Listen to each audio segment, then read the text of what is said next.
हम खबर गुजरात से। बीजेपी आज 89 सीटों पर करेगी धुआंधार तशहीर। आपको बता दें कि मरकजी वजीर, एमपी और सीएम करेंगे तशहीर। जेपी नड्डा, नितिन गडकरी और नरेंद्र तोमर की रैली आज है। सीएम योगी आदित्यनाथ 3 रैलियों को खिताब करेंगे। तो बिहार मिशन पर इस वक्त पूरी ताकत झोंकती हुई बीजेपी नजर आ रही है। आपको बता दें कि 89 की 89 सीटों पर एक साथ इंतखाबी तशहीर करते हुए बीजेपी के दिग्गज आज नजर आएंगे। तो पूरी ताकत आज गुजरात में नजर आएगी बीजेपी की ओर से। बता दें कि योगी आदित्यनाथ रैलियों को खिताब करने के लिए गुजरात पहुंचे। मरकजी वजीर, एमपी, सीएम सभी आज तशहीर में जुटे हुए नजर आएंगे। बीजेपी के कौमी सदर जेपी नड्डा मैदान में दिखेंगे, नितिन गडकरी मैदान में होंगे, नरेंद्र सिंह तोमर भी रैली को खिताब करने वाले हैं। सीएम योगी आदित्यनाथ की 3 रैलियां हैं और तीनों रैलियों में वो खिताब करते नजर आएंगे।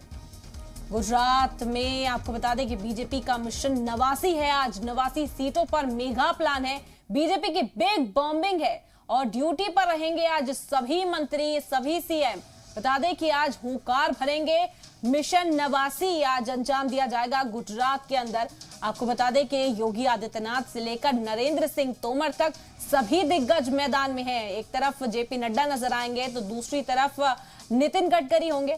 तमाम वुज़राए आला को बीजेपी ने उतार दिया है और आज इंतखाबी तशहीर मिशन 89 के तहत की जाएगी। पूरी ताकत गुजरात में।